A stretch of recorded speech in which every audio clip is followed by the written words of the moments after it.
Big TV భక్తి సమాచారం WhatsApp ఛానల్లో జాయిన్ అవ్వండి. అన్ని విశేషాలు ఎప్పటికప్పుడు తెలుసుకోండి. అసలు ముందు మనం పూజలకి, పారాయణలకి, వాయనాలకి వితంతువులను దూరం చేయడం అనే మహాపాపం తగ్గించుకుంటే తప్ప మన వ్యవస్థ బాగుపడదమ్మా. దయచేసి అందరూ గుర్తించండి. లలితా పారాయణ వితంతువులు కూడా చేయొచ్చు, వాయనం వితంతువుకు కూడా ఇవ్వచ్చు. ఏమీ అనుమానం లేదు. స్కాంద పురాణం శాసనం చేసింది అలాగా. ఎవరైనా కాదంటే బహిరంగ చర్చకి సిద్ధం. భర్త ఉండడానికి, లేకపోవడానికి, విడిపోవడానికి లలితా పారాయణకి సంబంధం లేదండి. అందరూ చేయొచ్చు. దయచేసి ఎవరిని దూరం చేయకండి. ఈ అవమానం ఇప్పటికీ జరుగుతోంది మన సమాజంలో. ఇది కాదు కావలసింది. ఇక్కడ భర్త బతుకుండడం ఒక్కటే ప్రధానమైన విషయం కాదమ్మా. కాపురం బాగుండాలి కదా.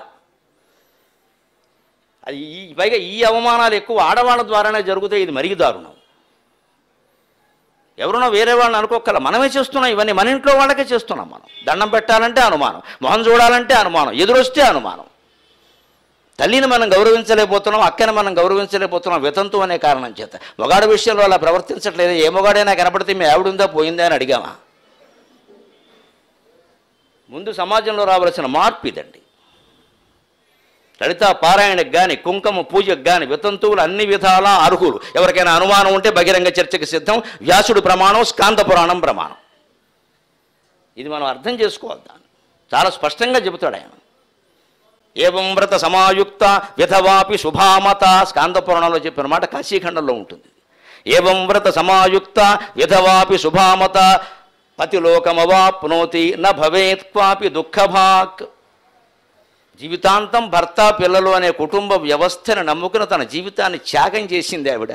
ఆవిడ్ని వితంతువు అని అంటారేమిటే? అపి శుభామత అయినప్పటికీ ఆవిడ శుభమే అన్నాడు ఖచ్చితంగా.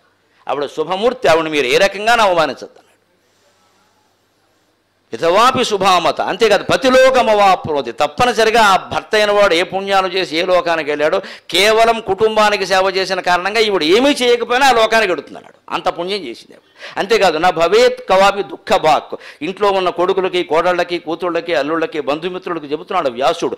ఆవిడ కన్నీళ్లు పెట్టిందంటే ఇల్లు మొత్తం గొడ్డుపోతుందని చెప్పాడు. నా భవేత్ కవాపి దుఃఖభాక్. ఎట్టి పరిస్థితుల్లో ఆవిడ కన్నీళ్లు పెట్టకుండా చూడమన్నాడు. మనం శకునాల పేరు మీద, రకరకాల విషయాల పేరు మీద వితంతువుల్ని పైకి అవమానించకపోయినా లోపల భావంతో ఉంటున్నామంటే మన లలితా సహస్ర పారాయణలు పనిచేస్తాయి. అసలు అమ్మవారు మొత్తైదువు కాబట్టి ఆవిడ మొత్తైదు అవ్వాలి. అయితే అమ్మవారి స్త్రీ అమ్మ, మగాళ్ళు ఎవరో గుళ్ళోకి వెళ్ళకండమ్మా, మేమందరం అనర్హులం అయిపోతాం. అదేమిటిది? అదేం మాట? అమ్మవారి స్థితి మనకు ఉంటుందా? మన సంస్కృతిలో ఎప్పుడు వీరు బతుకుండడం, వారు పోవడం, వీరు ఎలా ఉండడం ఇవేవి ముఖ్యం కాదండి. మనస్సు, సంస్కారం అది ముఖ్యం.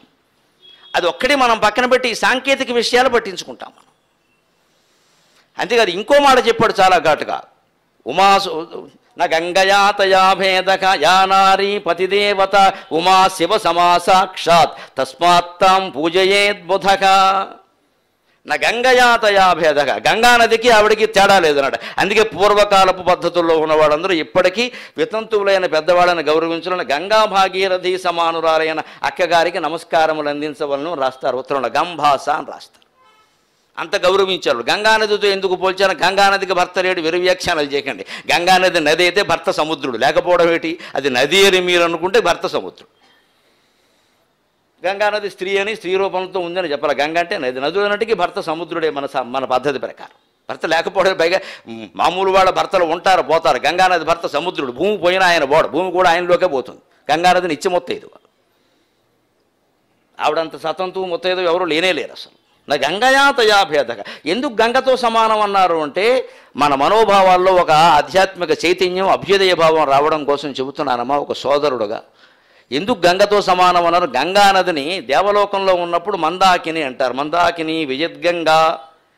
భూలోకంలోకి వచ్చాక భాగీరథి అంటారు. భగీరథుడు తీసుకొచ్చాడు కాబట్టి.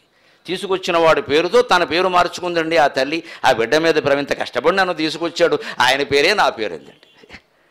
ఇంత తీసుకొచ్చి వచ్చావు కదమ్మా భూలోకానికి, నీ పేరేం పెట్టమంటావని భగీరథుడు అడిగట. వేరే పేరు పెట్టడం ఏమిటయ్యా, నీ పేరే నా పేరు.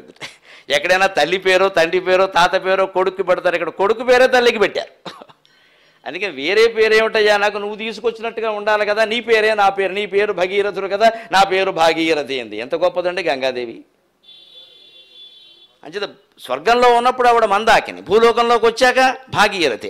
ఆవిడే పాతాళంలో ప్రవహించింది కదా, మరి సకల పుత్రులకి స్వర్గాన్ని అందించడం కోసం, ఉత్తమ గతుల కోసం 60,000 మందికి సద్గతులు కలిగే. అప్పుడు ఆవిడ్ని భోగవతి అన్నారు.